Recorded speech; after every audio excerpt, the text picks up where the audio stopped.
Welcome to Movie Chronicles with the Pal Bros.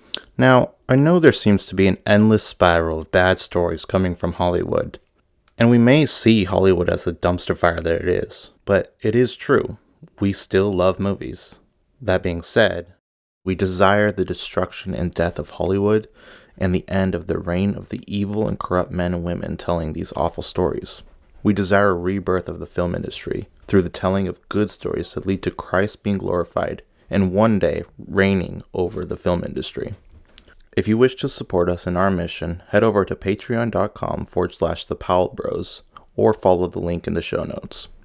There you'll gain access to our exclusive show, The Powell Bros Mini Reviews, as well as early access to both Movie Chronicles and movie reviews by the Powell Bros. And now, on with the show. All right, welcome back to Movie Chronicles with the Powell Bros. We are here again, as always, with some more movie news for you guys. We got quite a bit happening, and this is a special episode because we will be doing a little kind of review-ish. We're just going to be tearing apart the Acolyte. I'll give it a fair review. Yeah, we watched it, and the Acolyte. We'll tell you what we think, and that'll be our ending segment, and kind of give you our thoughts on that. Yep. And so what was some stuff that's happening? What did we get this week, Trent? Well, we got the Venom 3 trailer. Yep. We just got done talking about Spider-Man 3, which is the first introduction of Venom in live action. So yeah, we're getting the third Venom film, it's hard to believe that this is the third one. I feel like the second one was forgettable, and I just remember the second one being just a rehash of a lot of the things that happened in the first one. But then you had Woody Harrelson as Carnage, which was fine, I guess. But yeah. Anyways, I don't remember. I want to watch that again. I want to see it again too. I just remember not liking it a whole lot. I was hoping it was be better. I was anticipating it to be better, but it just feels weird without Spider-Man. It does. And I think everybody feels really that way. Worked. Yeah. Yeah. I mean, Tom Hardy's not terrible as Eddie Brock. No, not at all. And him and Venom and their like inner dialogue and whatnot it's fun. It's quirky. It's humorous, but I don't know. There's just a lot of things that just don't work with the Venom franchise for me. Yeah. And so now we're doing a third Venom, and Venom: The Last once again, Dance. It just looks like a lot of the same things that we've seen in the first two movies. For sure. It's like it's same story, same. The villains in all three of them are more symbiotes. Like, we want something else. Like, come up with something else. Like, you have all these Spider-Man villains. Like, have them fight each other or something. Like, why more symbiotes? Something, man. There's so many. There's innumerable comics of Venom fighting other Spider-Man villains, even heroes. Yeah. Do something, but stop giving us the same thing over and over again. We don't need a Venom horse. Yeah. Okay.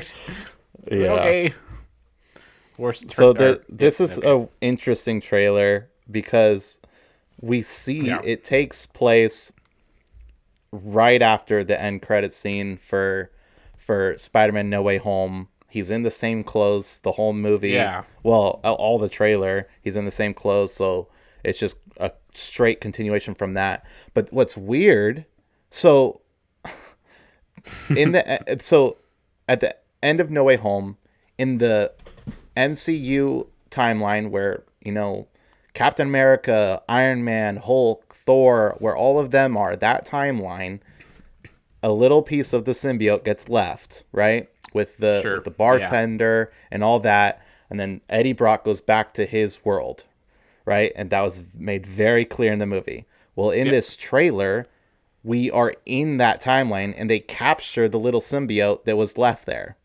So are they completely other universe. But it was in the MCU world. So is there going to be a connection to that, or are they just going to completely backtrack everything they've done, which is something that has been very common with Sony, is they backtrack a lot with their ideas of Spider-Man and Venom and Morbius and the connections between all these movies. They are constantly backtracking their ideas, and it seems like they're going to do it again with the symbiote that was teased to be for Tom Holland is now being captured for this movie.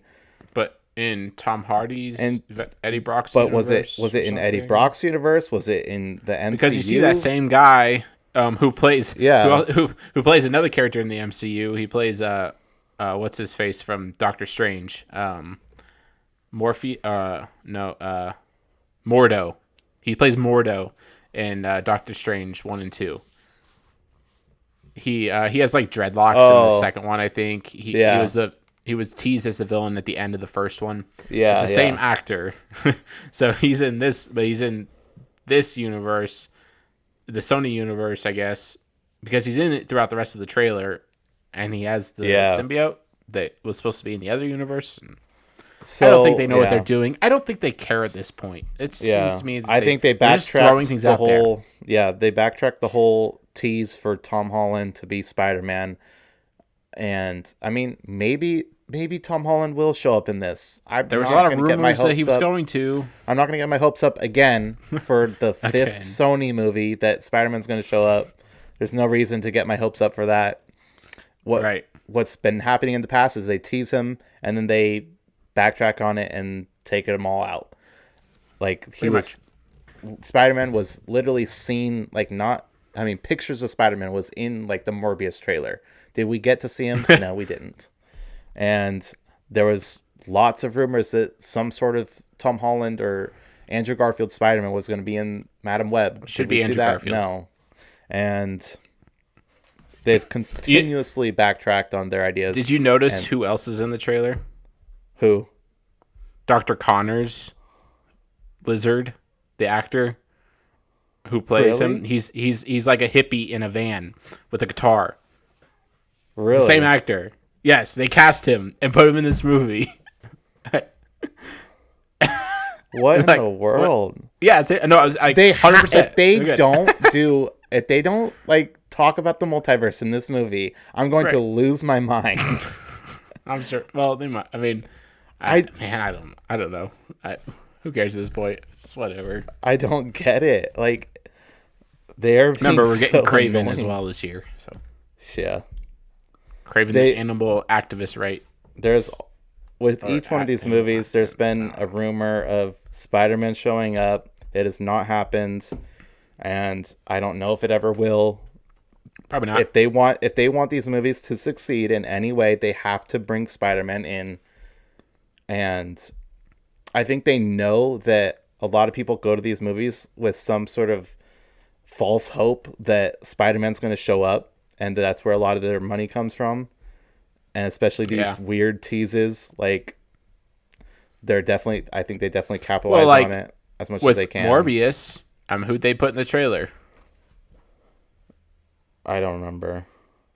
Michael Keaton. Michael Keaton, and it was the end credit scene. Falcon. Wait, that's Falcon. true. Yeah. They've literally mentioned the multiverse Vulture. before, and Vulture. I don't know.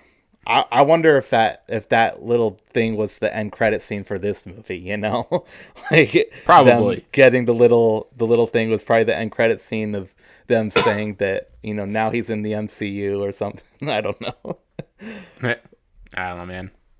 It doesn't make any sense, and I don't know. Maybe they'll explain it. Maybe what happened is from the moment that he went over to this universe, or so like when he transferred over, the whole movie is going to be the time between of pretty much the time of No Way Home.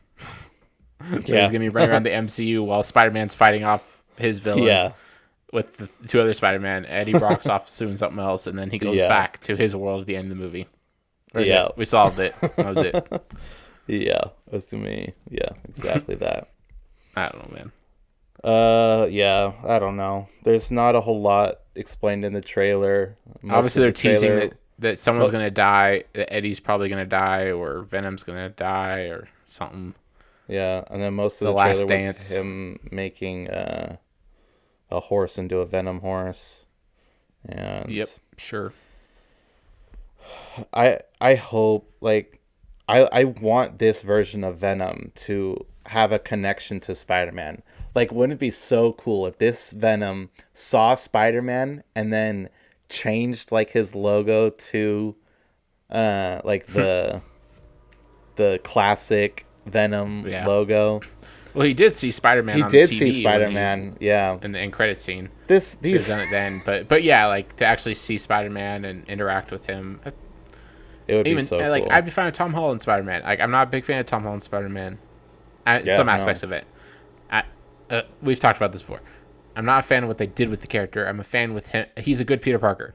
Say that. He's a Yeah. good Spider-Man. But Yeah. anyways, No, if they bring him in, it would be great, and it would be great with any of these movies that they've done, but they just haven't done it yet, and hopefully one day they decide to do it.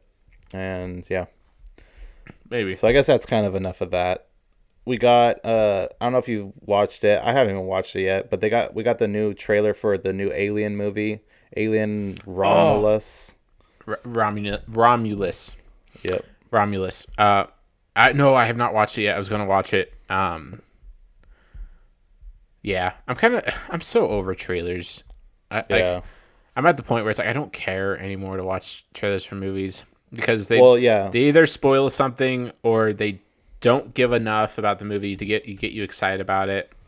Well, and it's just trailers for these, reincarnated movies that they just keep making over and over and over again. Yeah. How many Alien movies are there now? Like an insane amount. Yeah. If you want to include the Prometheus and Alien Covenant, and then those count even for Alien sure. vs Predator movies and whatnot. Yeah. Like so there's certain aspects of this, and I saw like an interview with the director. He did a panel for this at like a Comic-Con or something, and he was talking about how he wanted to really capture the monster side of Alien, so like the big aliens, the xenomorphs, and then also the horror side, like the suspense horror of like the first movie. So I don't know, like I think that it can be good. Yeah. It likely won't be good because the last couple of Alien movies have not been good, and so I'm gonna see it. I like the Alien movies for the most part. I like some of them. I like the first two. In fact, they're on. I think they're on Hulu, so I'm gonna watch them soon, especially before this one comes out. I think it comes out in August, so Yeah. I'm looking forward to it. We'll see. Probably not any good. So there's that. Yeah. Cool. Sorry, did you watch the trailer? I can't remember what you said. I didn't watch that one yet. Okay. Yeah, I mean, I was kind of same thing with you. Like, okay, cool, another Alien trailer. I mean, another Alien movie. Why do I need to watch a trailer for it?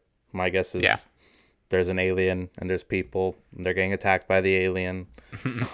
So this one's going to be a lot more grounded, like kind of like the first movie where it's like it's contained inside of a space, like one spaceship.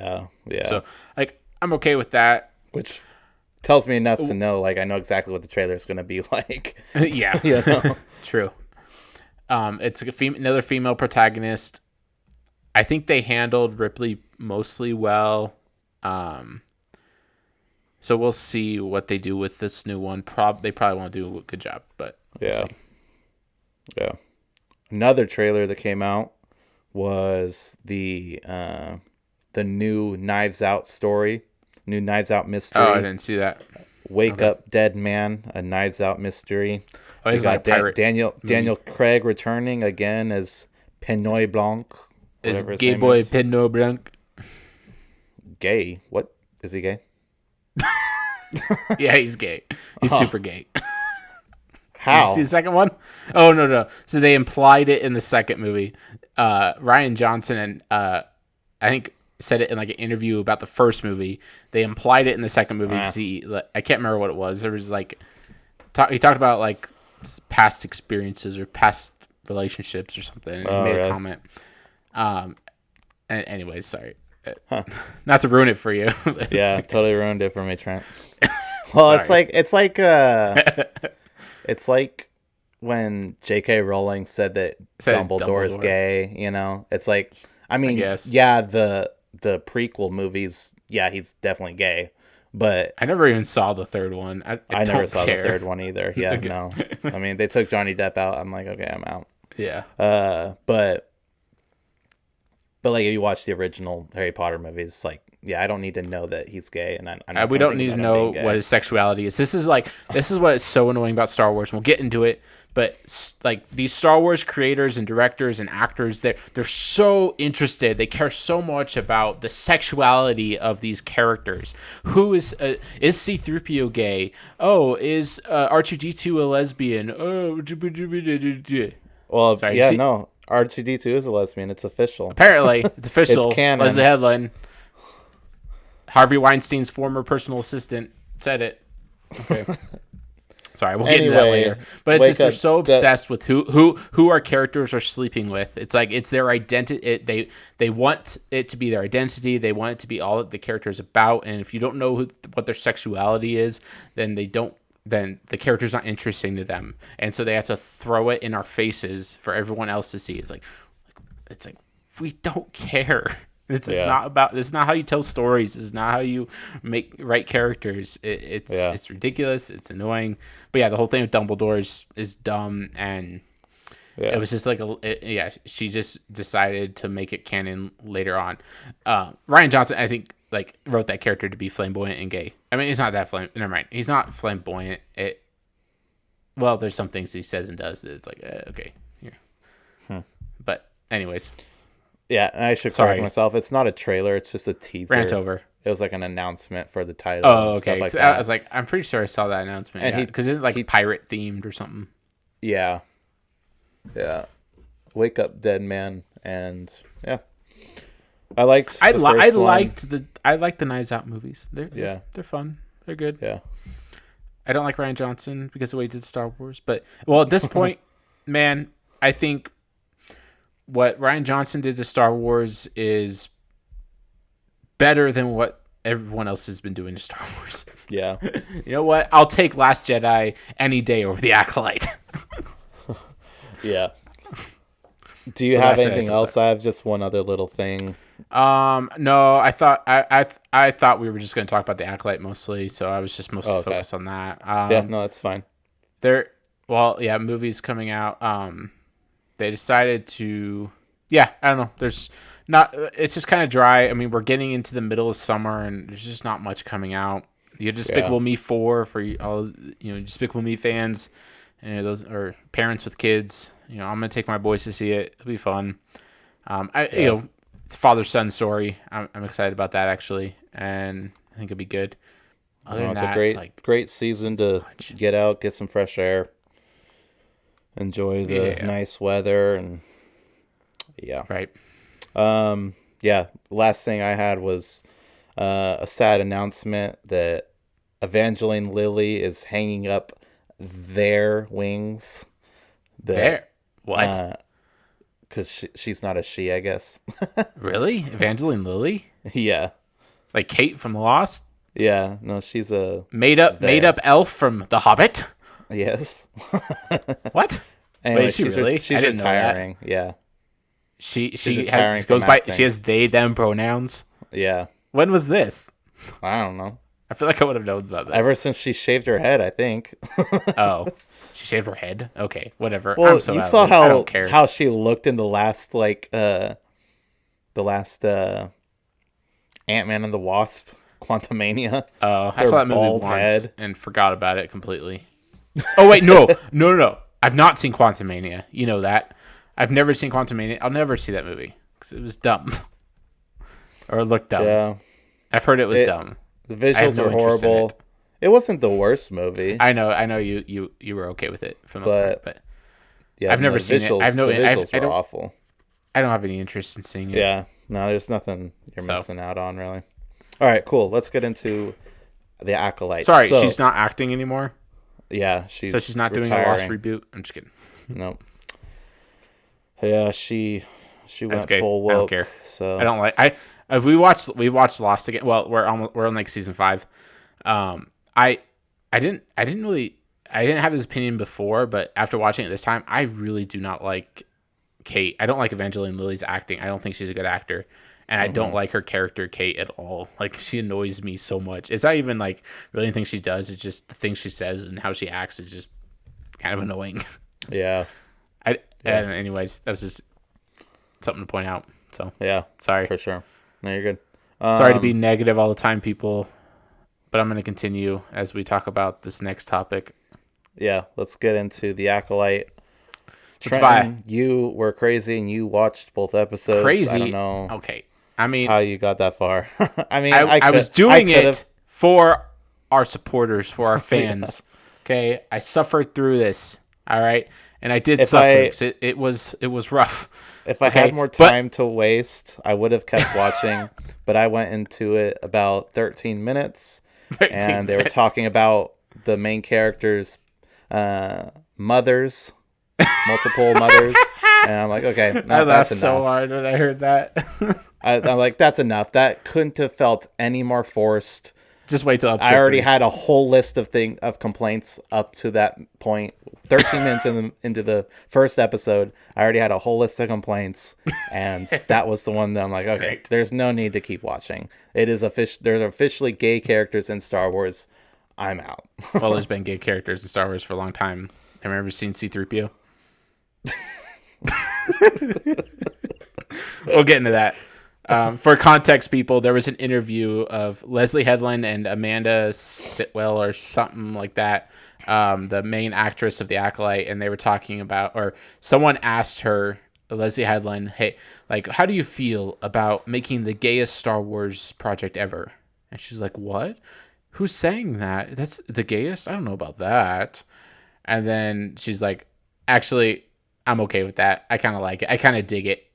And later on, she's like, then Amanda, the Acolyte lady who plays Osha, she said, Star Wars has always been gay. And then Leslie's like, yeah, don't you know about C-3PO or something? Or everyone knows that C-3PO has always been gay. And she's like, I'm pretty sure it's canon that R2-D2 was a lesbian. They're droids. Why are you so interested? Why do you care so much about their sexuality? It's just disgusting and ridiculous. Yeah. They're droids. But even if they weren't, even if they were just like human characters or aliens, why do you care so much? Why do you have to identify them in that light when they're not identifying in that way, but you have to put that on them and say, yep, this is like, and people, and okay, the whole thing about C-3PO being flamboyant or gay has been a joke for years among Star Wars fans. Okay, but it's only ever been a joke. Okay, no one actually believes that George Lucas meant to make C-3PO gay. Okay, yeah, but they actually believe it. Okay, Leslie Headland actually believes that. Okay, and that's in her own head canon. That's what she thinks about C-3PO. Okay, yeah. Stupid. All right, so I want to talk about all my complaints in the first 13 minutes. Then you can complain about all the rest. Okay, because I got many things. All right, so first of all, I was kind of confused. I was like, am I watching a foreign show? Because everybody's black. I haven't seen anybody that isn't white. I mean, there's been a few aliens, but everybody was black. Or Asian or a woman. Yeah. Or green. Okay, yeah. Well, no, not in the first 15 minutes. There's one white lady that got killed off, but other than that, all the characters were black. Right. Which you're talking about Trinity weird. From the Matrix. Oh, yeah. I guess that is who that is. I didn't catch that. Anyway. Well, Carrie-Anne Moss. So they were hyping it up so much that Carrie-Anne Moss was in. I'm sorry to cut you off, but Carrie-Anne Moss, she plays Trinity in the Matrix. It was a huge deal that she's in this, and then they killed her off in the first 5 minutes. Yeah, 5 minutes. Yeah. So sorry. Yep. Go ahead. Yeah. So that happened. There's a bunch of black people. Why do you hate black people? Yeah. First 5-10 minutes is this small girl beats up 10 huge, fully grown men. Tobias, all she knows by force herself. fu. She knows force fu. Everyone knows force fu fighting. Yeah. Everyone, yeah. She did have the force technically, but 10 fully grown men. She was. It wasn't. It wasn't even like she was using the Force really though. She was just doing like martial arts, and she was able to beat up all 10 of these giant guys. Yeah. And mind you, they, of course, the only characters, the only male characters that I had seen in this show so far were these. Okay, I don't know if any of them were white, but I think most of them were aliens or white tone. There were there were 2 white people in the first episode and 1 white person in the second episode. Really? No, I'm serious. Yeah. No, okay. I mean, there might have been some background characters, but as far as characters in the show, there were 2, and they were the crazy prisoners in the first episode. Oh, sorry, you didn't even see it. No, why am I Why am I telling you about that? Or why am I acting like you actually watched it? She beats up all 10 of these men, and made no sense. You're just watching this puny little girl beat up 10 men like they're nothing. It made no sense. I'm like, that is okay. That's a huge suspension of disbelief that I have to make right here, is to believe that this little girl can beat up 10 fully grown men that are all attacking her at the same time. It's not like it was like one at a time. No, they were all attacking her. And then we get later the point where I turned it off was when she said was when this guy was telling her about how her what happened on her planet. Yeah, what happened when she was a kid. On her planet, and like he's like, you went through so much when your mothers died and your mothers and your siblings and all these things. And so when I heard mothers, that's when I decided to turn it off. But it wasn't a hard decision because we had the most boring 15 minutes of my life. I had no connection to any of the characters already. Like, so you have this one girl, she beats up all these guys and kills this girl. I don't know who she is, why she's doing it. I mean, I'm sure they were going to tell me later on, but I didn't really care at that point. And then we cut to this other girl that looks just like her, probably her twin. I don't know. How do you know that? It's the same person. This other girl who acts completely different and looks just like her. And she's, again, there's nothing. The point where I was supposed to sympathize with her was when her mothers died. But I didn't care that she had 2 mothers that died. Because, first of all, again, the suspension of disbelief extends even further at that point. Because you can't have 2 mothers. It's not possible. You can't be born from 2 mothers. You have to have a father. Immaculate conception in the Force. The midichlorians. The midichlorians. Yeah. They are the chosen ones. The midichlorians impregnated both the women, and they somehow had twins. Twins, but one each had a baby. I'm serious. I'm pretty certain that's what they're doing in the 3rd episode, from what I've heard. Okay. Yeah. Well, that's not how it works. So my spoiler alert for anyone that cares. Yeah, well, I watched 13 minutes and I figured that out. So the suspension of disbelief had to go even further when she said she had mothers, because that's not possible. There has to be a father. I mean, unless you're Anakin and it's like that was different. But he did technically have a father still, and there is a story there. So, yeah, that's where I lost it. Didn't care. Didn't have the time. I'm like, I don't have 45 minutes. Okay, sorry. Well, I think there was another story, though, that he did have a father. No, he's never had a father. Oh, okay. But it was an immaculate conception. But through the Force, he's the chosen one. Yeah. He's a messianic character. Yeah, a messianic. Yeah. But I didn't have 45 minutes of my life to waste away watching the rest of this, but Trenton did. 40 minutes with credits. I'm just kidding. Hey, I got 3 kids and a full-time job and many other things, and I still found time. Okay. I know. Just kidding. Actually, right. I almost fell asleep in his first episode. Yeah. I watched him at night. I'm like, we watched the first one night and fell asleep right after, and then watched the second one the next night. It's so boring. Oh man. Yeah. Okay, so Tobias, based off what you saw, what do you think the whole plot of the movie, the show was or is going forward? There is going to be a strong correlation between the 2 sisters. Their lives are gonna start to intertwine. They're gonna meet each other and see each other and be like, hey, do the Spider-Man thing. I look like you. You look like me. And then they're going to be like, who are you? Who are you? And then they're going to get separated, and then they're going to try to find each other again. And then eventually they will find each other again and work out their story. And then, I don't know, one's going to turn bad or one's going to turn good. Don't know. Dude, you have no idea how right you are. I mean, for the first 2 episodes, that's basically what happened, and I'm pretty sure that's what's going to happen the rest of the show. Yeah. So that's it. But it's the lamest story. It's very surface level. It's not very deep. It's really lame. I don't know if they wanted to make it a twist that they're twins or not, but they didn't. It's because in the second episode they tell us, like, oh, she has a twin sister. Yeah. I think it was the second episode. But it's a very basic story. It's really lame. It's really boring.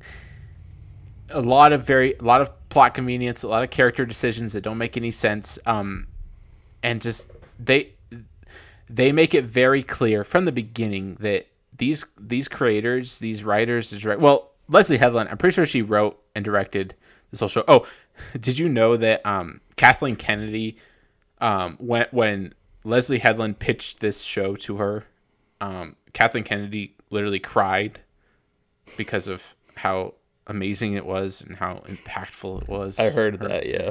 Yes. So I'm surprised you didn't cry, Tobiah. Yeah, I know. I almost did for different reasons. And just wait till the third episode. Do you listen to Film Threat? I think I've told you about Film Threat. You have, I haven't. Yeah. So Chris Gore, he's the like the CEO or whatever, owner of Film Threat. Mm-hmm.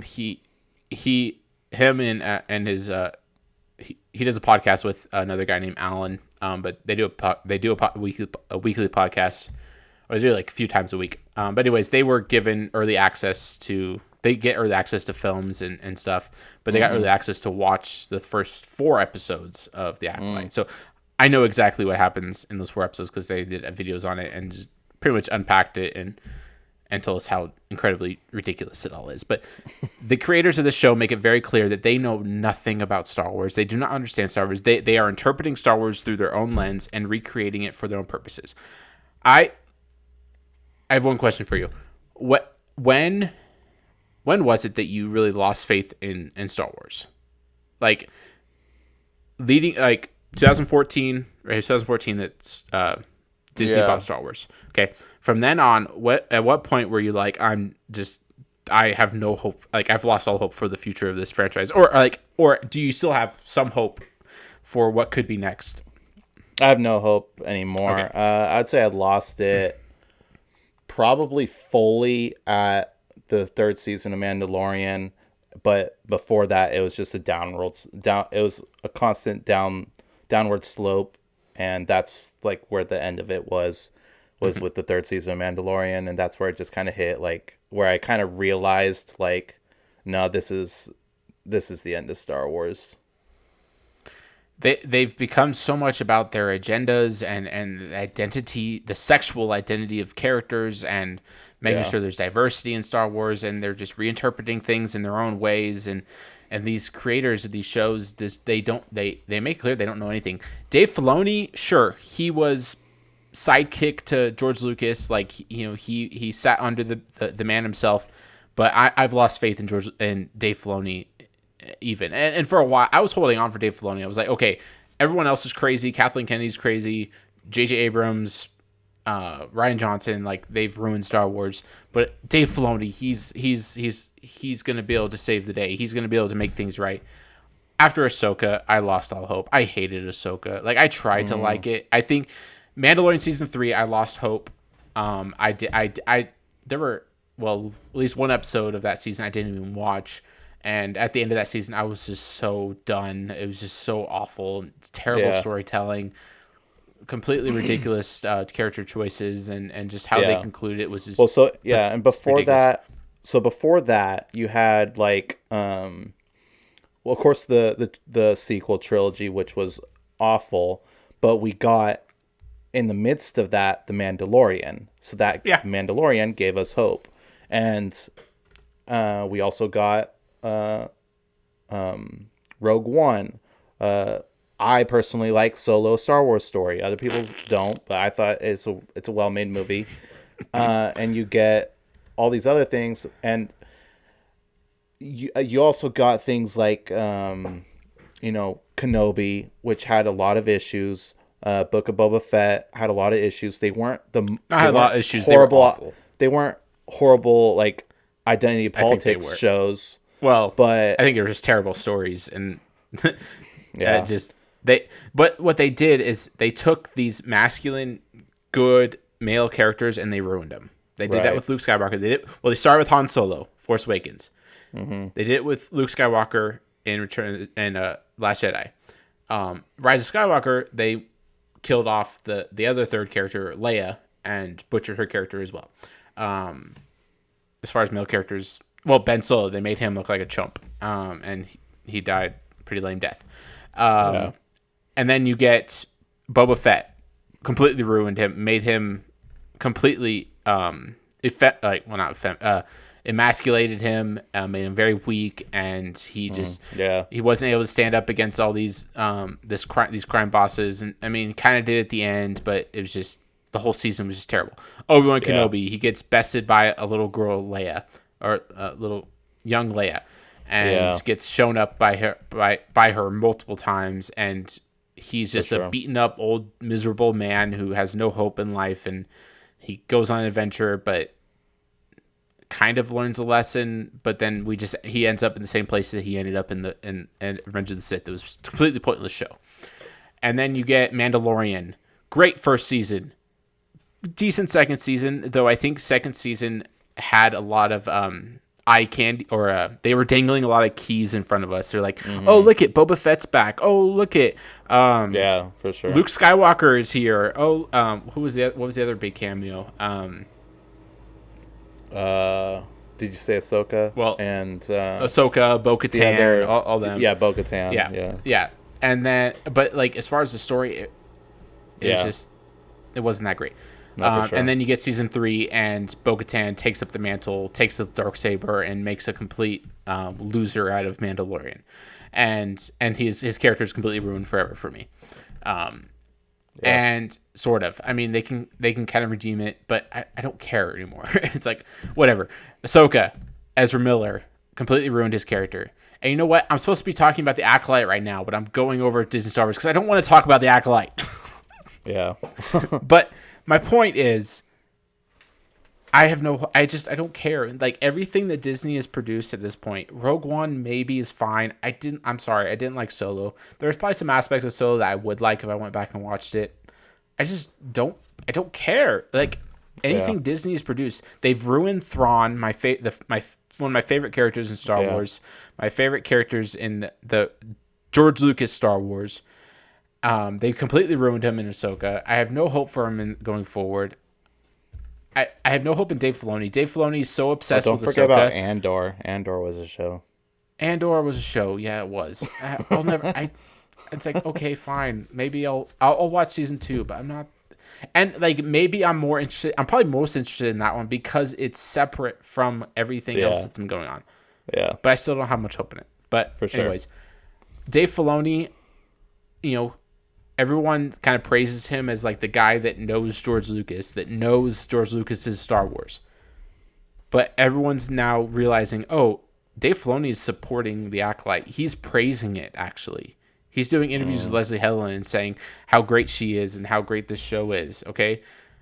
But on top of that, he's so obsessed with his character Ahsoka. George Lucas wanted Ahsoka to die at the end of Clone Wars. But Dave Filoni's like, no, I'm going to hold on to her. I'm going to keep her around. And now she has been involved in every single major event in Star Wars, okay? Yeah. She has to be in everything and have a huge impact on everything. She's driving the whole story of Star Wars in a way that George Lucas never intended. And to a point where it's like, I don't care. It's like she was okay in the Clone Wars, but also I don't think she's a good female character. She's not a good feminine character. She's just trying to act like a man the whole time. And especially in Ahsoka, she's also really boring in or Ahsoka. She is Ahsoka. In her show, Ahsoka, she's really boring and flat and not a well-developed character. Yeah. Anyways. Tell us more about the Acolyte happened. Tobiah, did you watch the campfire in space scene? Yeah. Yes. So a little science lesson for you guys. All right. So they you know what they have on set? They have intimacy coordinators. So they have intimacy coordinators on set. They have probably acting coaches on set. They have all these different things, but they don't have a science expert on set. They don't have anyone saying like, maybe we shouldn't have an ongoing fire in the vacuum of space. Yeah, so there's this thing that is necessary for fire to happen. It's called oxygen. Oxygen. And so I don't know if you've ever been to space, but you have to have these things that you put them over your head. They're masks, and they're on there so that you can have oxygen, because we need oxygen as well. Yes. Just as a fire needs oxygen, we need oxygen. And so a fire can't be in space because there's no oxygen there. Oh. But Tobiah, did you see the Death Star blow up? I saw a fire. It blew up. There was fire everywhere. Explain that. Oh my gosh. The problem is there's an ongoing fire. It's ongoing. That doesn't work. You can have an explosion. You can have a space station full of people with it exploded, and guess what? It evaporated right away. It went away. Exactly. It went away fire. Because there's no. There was oxygen in the thing, in the Death Star. There was oxygen, there was fuel, and there was heat that made it explode, and then it all went away because all the oxygen got burnt up. So that's how it worked. There you go. It's explained. Brilliant. Well done. Oh man. Okay. Well, and so it's just there's nothing original about this story. Maybe it is. It's a murder mystery with no mystery. Yeah. We've solved the mystery right away. It's like, oh, it's her twin sister. Like literally, by the end of the first episode, they make not only do they figure out that it's the other girl, that it's not Osha, but they allow Osha to come along on the mission. And we're like, oh, we're gonna go to this planet now. Also, the planet names and the names of the characters are so lame. Y'all. It wasn't an EOUE or something. The first I don't remember any of them. It's like the thing about Star Wars is like Hoth. You remember Hoth. Even Coruscant. You remember Coruscant. Endor. You remember Endor. Tatooine. Like you remember these names are memorable. Even the character names. Like I remember Osha. Okay, fine. Maya. Is that what's her sister's name? I think Maya. I don't even remember. The guy from Squid Games, the Asian actor. You know, did you see him? I mean, you didn't watch very much of it. Asian actor who's like the main Jedi. No, I didn't see him. Well, he's like the main Jedi master. He's like a Qui-Gon character. I mean, I've seen like he's pretty stoic, and he's probably the best part of the show. But even then, like this is his first. Like, to give credit to him, this is his first English-speaking role. He had to learn English for this show. Wow. Not sure why they hired him, but to credit where credit is due, like he did an okay job. I mean, there's some times where you can't understand him very well, but it's whatever.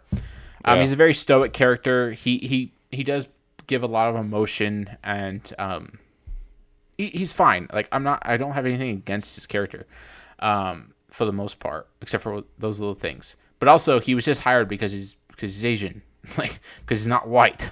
It's like it's okay. Like Mace Windu, he's one of the coolest Jedi probably ever. But we don't care whether or not he's white or black. He's black, great. He's a great character. He's a great actor. There's a great actor playing the character. But even in the Clone Wars, I think he's like one of my favorite characters. I love when he shows up. And so it's just. I don't care whether or not they're white, black, Asian. You can have a whole black cast, but when you're casting them just because they're black, just because of their identity, we talked about this last week. When their character is defined only by their identity, not who they are as a character, that's where you go wrong. because you're already starting off at the wrong point. It's like writers have a hard enough time writing good characters just based off of who they are as a character. When you're focusing so much on their identity and allowing that to drive who they are as a character, that's where it becomes a problem. I don't even know where I'm at. I'm just so over this. Nothing original. It's a murder mystery without a mystery. Because we find out who the only mystery is. There's this Sith Lord. Okay, so at the end, oh my gosh, I think it's the end of the first episode. We get introduced to the Sith Lord who is telling Maya to go and do these things.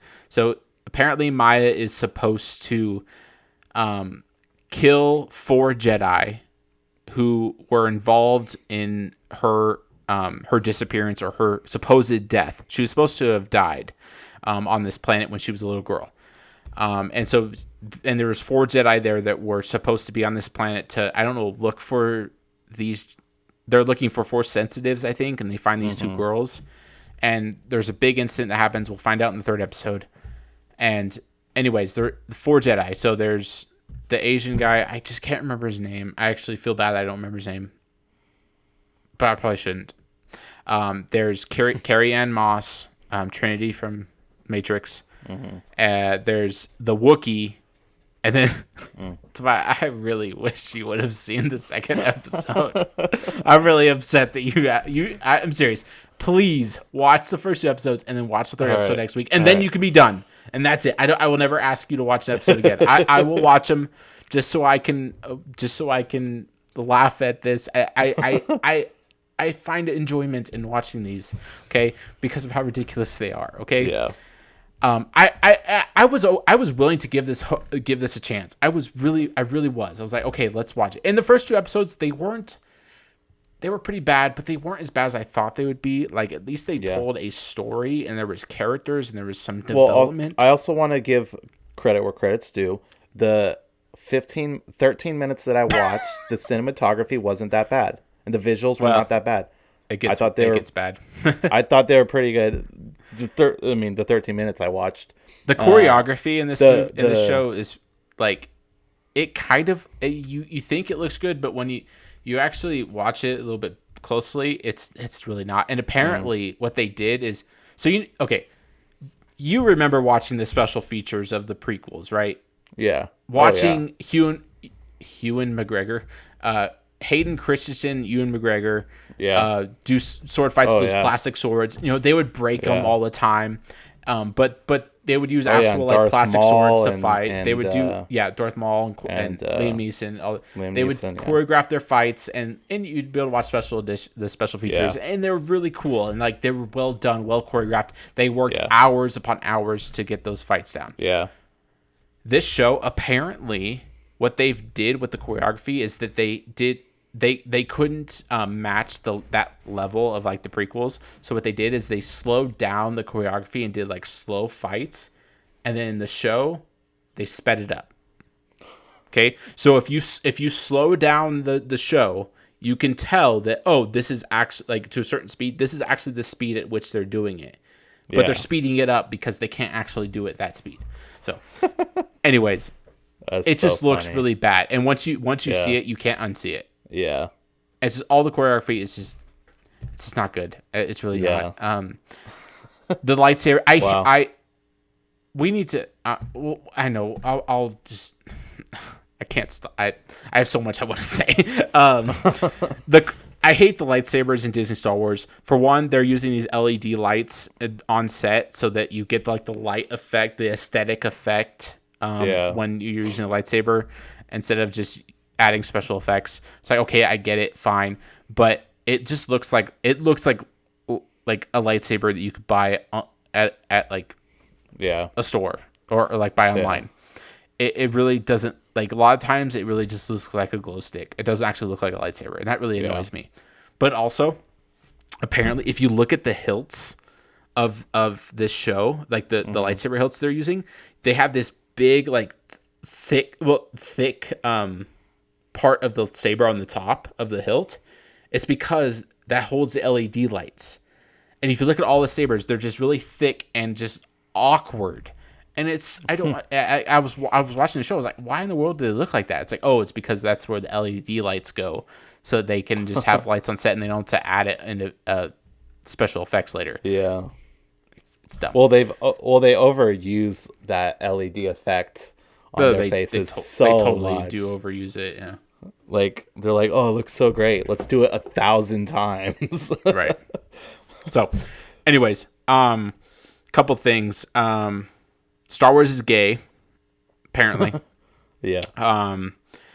And apparently nerds are gay as well, according to Amanda Stensberg or whatever her name is. Well, no. So, according to Leslie, it's a requirement to be a Star Wars fan. Is you have to be. You have to be affirming of all the gay characters in the gay Star Wars. Right. You can't be a fan if you're not a fan of the gay Star Wars, you yourself are not a fan actually. So. Right. So, anyways, as we're watching the show, getting back to the show, the characters that they present are like, they're just not interesting. Like, I don't care about being genuine and just watching the story unfold. I don't care about what happens to these characters. There's nothing they kill off Carrie-Anne Moss at the first 5 minutes. Like, I have no reason to care about this Jedi. Yeah, she's dead. Oh, and this Maya girl. Also, they're twins who haven't seen each other for 16 years, and apparently they ended up with the same hairstyle. They ended up both with dreadlocks. 16 years. They didn't know each other. They didn't even. We find out later in episode 2 that Maya thought Maya's the other twin, the bad twin, the dark side twin. Yeah. She thought that Osha was dead, and Osha thought Maya was dead. And they meet and they do what you said. They're like, "Oh, hey, you look like me," but they know that they're sisters, and like, "Oh, yeah. Osha, Maya," and then Osha is supposed to shoot her with a gun because apparently, if you're a fugitive who is presumed innocent on sight, they can give you a gun and you can help them on a case, whatever. Also, the Jedi are cops for some reason in this show. Like they literally every time they go, this is the Galactic Republic of, or what did they say? We are Jedi Knights of the Galactic Republic. Please stand down. Please come out with your hands above your head. Please, we are here to arrest you. They said that stuff like in the name of the Galactic Republic. Yeah. And the Jedi, you are under arrest. It's like, what? For some reason, this is what Disney thinks Jedi are.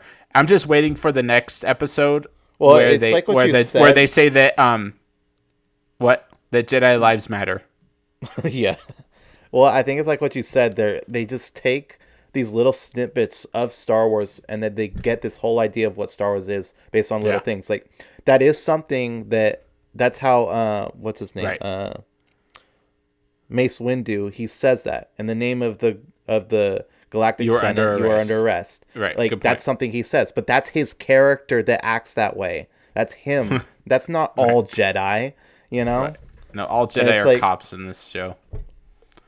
They go around policing people, but like they're presenting the Jedi in a bad light, which is what the prequels kind of did that. Like they showed that it was the Jedi's fault for the Emperor rising to power. Okay, yeah. But this show is supposed to be at the height of the Jedi. This is the golden age of the Jedi. They even say that protectors at the of beginning. Peace and justice. Oh yeah, the paragraphs of stuff of backstory to explain I'm like, how many more rows of words are they gonna add? There's so much monologuing and just explanations that make no sense. So like that's the thing about like Disney shows, like Marvel shows and Star Wars shows. Like if you really think about the things that they're saying and that they're monologuing about, it makes no sense. Okay, so I completely rabbit trailed. So there's a main villain. You've seen the trailer with like the smile teeth thing. Yeah. Like it's Smilo Ren. Okay, it's a Kylo Ren type of mask. Okay. Yeah.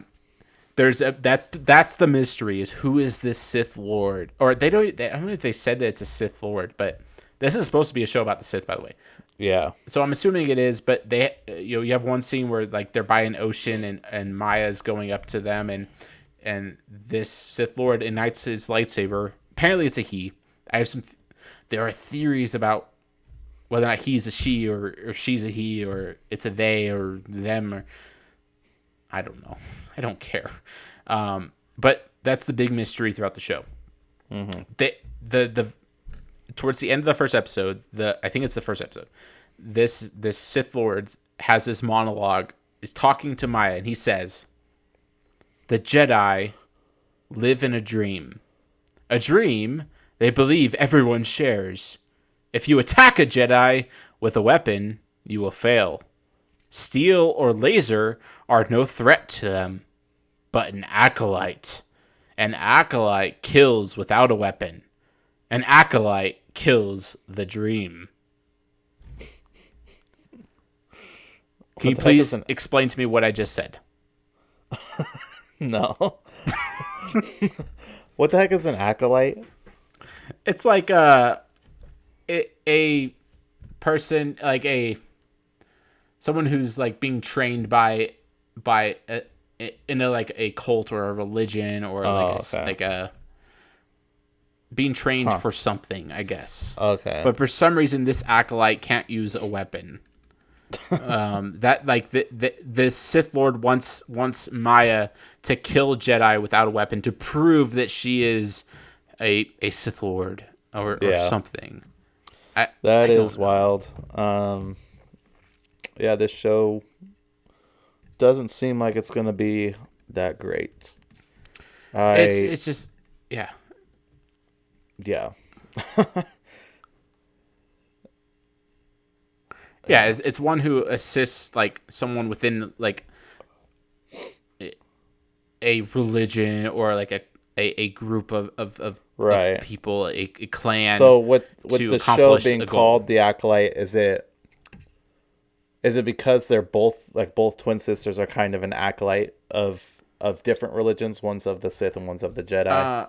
Maybe. I think Maya's supposed to be, well, because the show is about Osha, I guess, but it's also kind of about Maya. So I don't. Yeah. Dude, I don't know. The first two episodes don't tell us, but yeah. Apparently.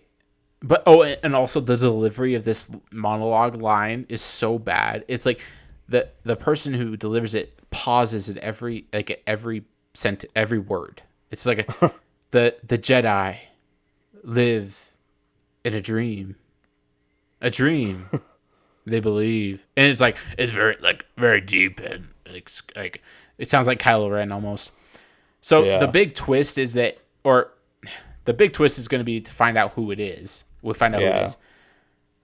I have theories. One theory I'm not going to take credit for. It's Chris Gore from Film Threat. We mentioned him before. Mm-hmm. He was saying that it's probably one of their moms, likely the mom that we meet in the next movie, who kind of raised them. I don't think we meet both the moms. Episode, yeah. Oh, okay. The next episode.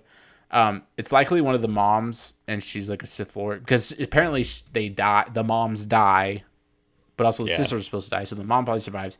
That's a theory. That would be the obvious one because it would make the most sense and would be more compelling of a story once that reveal happens. Also, you know what's going to happen in the show? I can guarantee you is going to happen. We're going to get the line that's an equivalent of "I am your mother." Oh yeah, no. I know we are. Okay. Oh yeah, no. That's also, exactly what's going to happen. It's going to happen.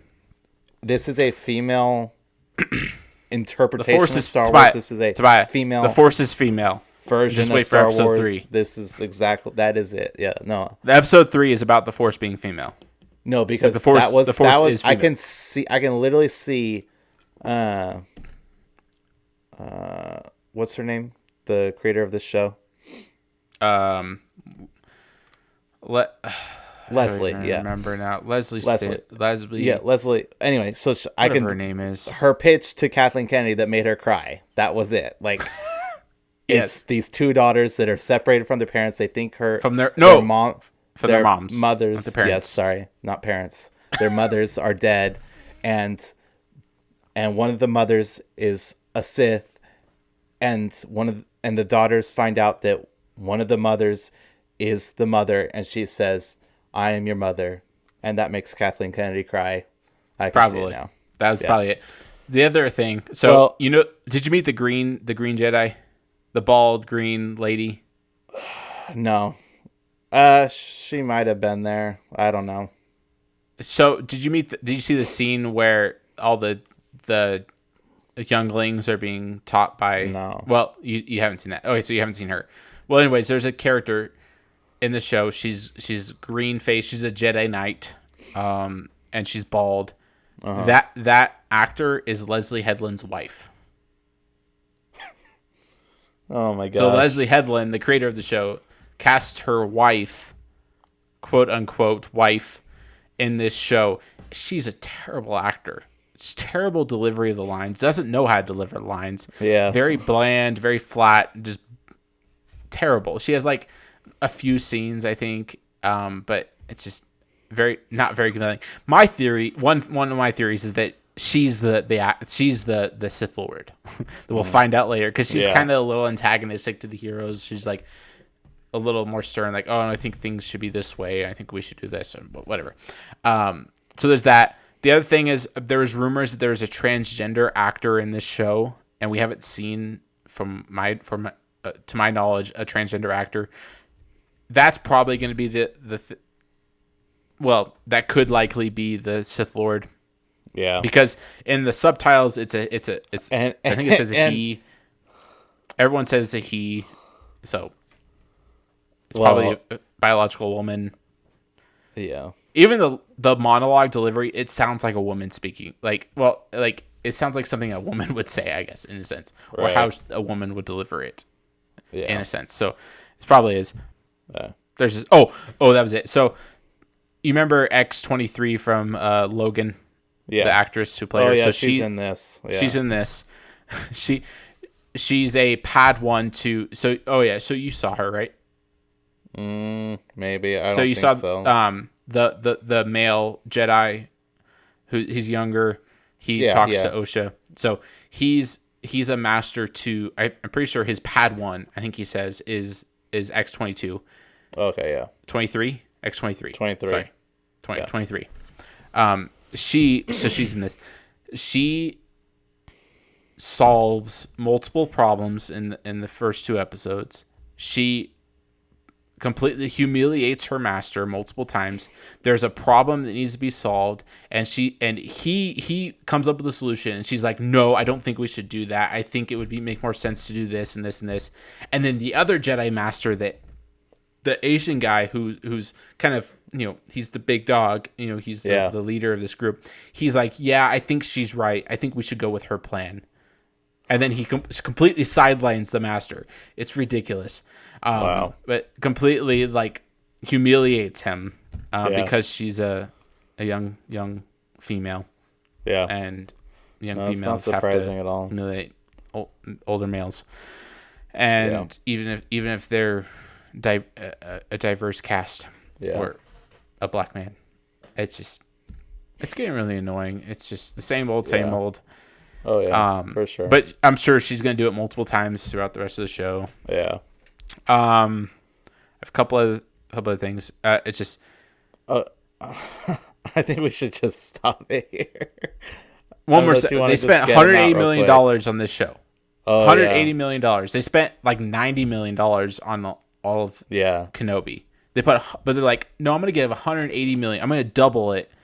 Yeah. And give it to. No, it was the Acolyte. This was of all lesbian the shows, witches in space. Of all the shows, including the Mandalorian, this was the most expensive per episode. Yep.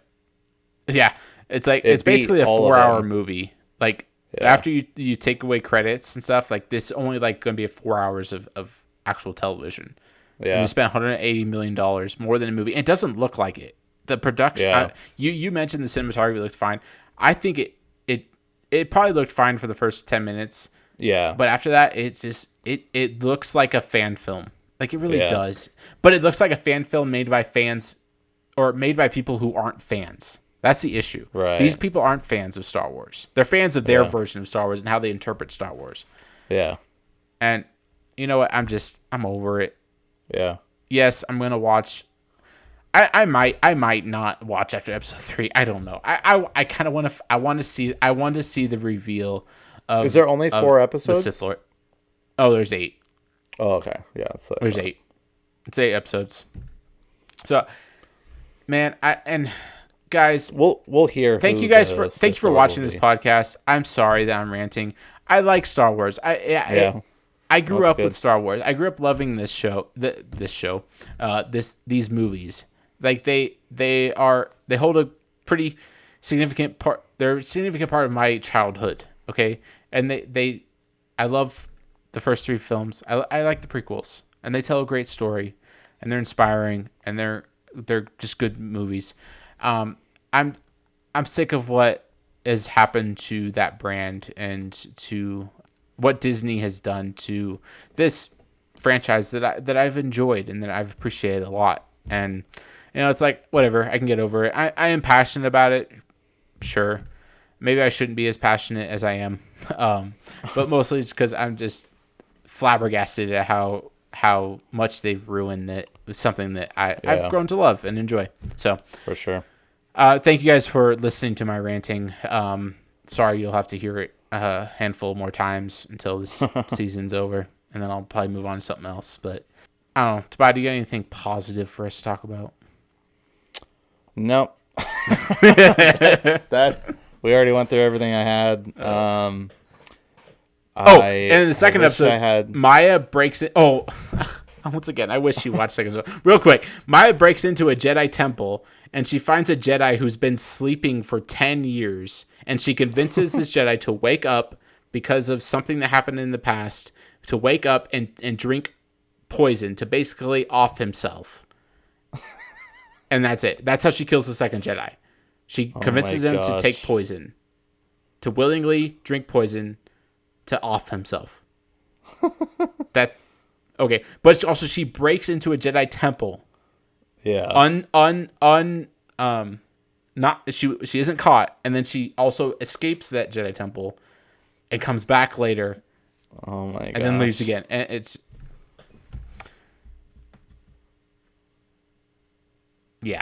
I'm just, this is ridiculous. That's crazy. Yeah. There's the Acolyte for you. Don't watch it. It's not worth it. It's not fun. Nothing good about it. Nothing redeemable about it.